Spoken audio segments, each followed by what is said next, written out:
Bakit nga ba inasal ang tawag sa inihaw na manok nila rito?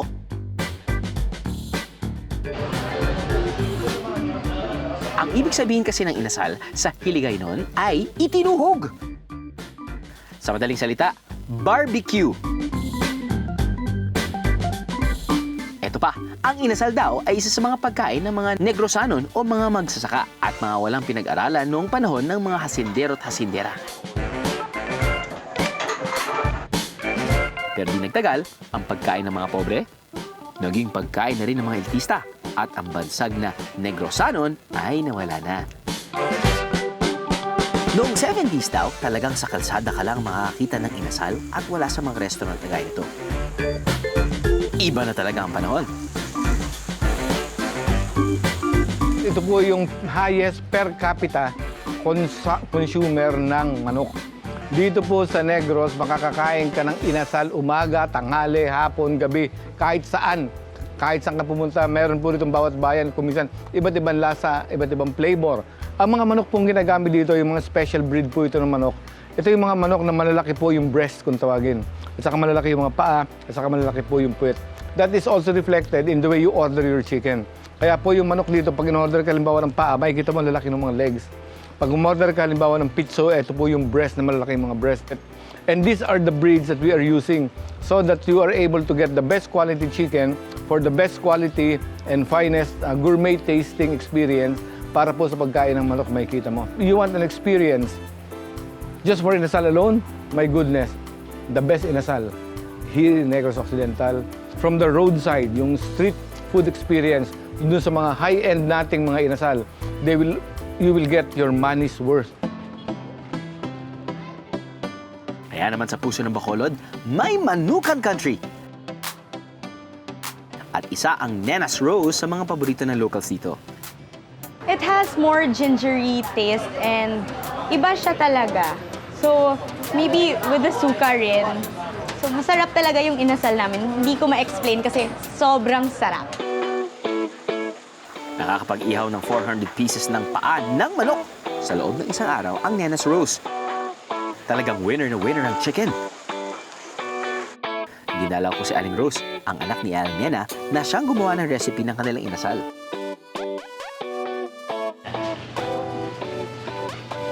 Ay, magandang umaga Hello, po. may gandang umaga. Balita namin na masarap daw yung inasal nyo dito. Sabi nila. Yan, sabi nila. Paano nga ba? Paano nyo po ginagawa yung inasal nyo? Yan, tinitimpla. Tinitimpla. Timplahin natin. Timplahin natin. Opo. Sige po. Paano po? Nandito ang tinimpla. Ayan na. Ito. Lagay natin Hindi dito. ko yan kanina. Okay. Okay, ilagay na natin. Sige po. Ano Okay. po yung ano? Ano po yung timpla niyan? Ito, suwa, bawang, Bawang. luya, Luya. patis, Hmm?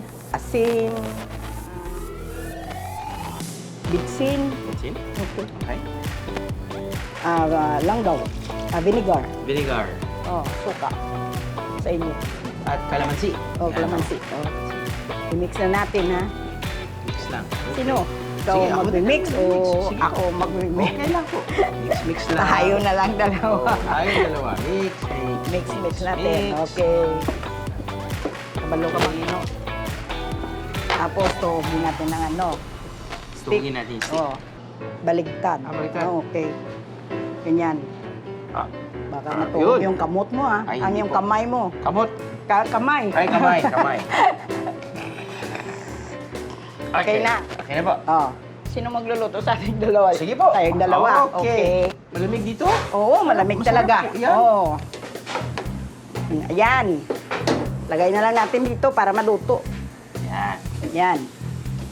Napakainit. Ako naman. Lagyan Oh, natin ng wow. mantika. Yan yung maganda dyan. Oh, Chicken oil po tapos, ba yan? Opo, chicken oil. Wuhuy! Okay.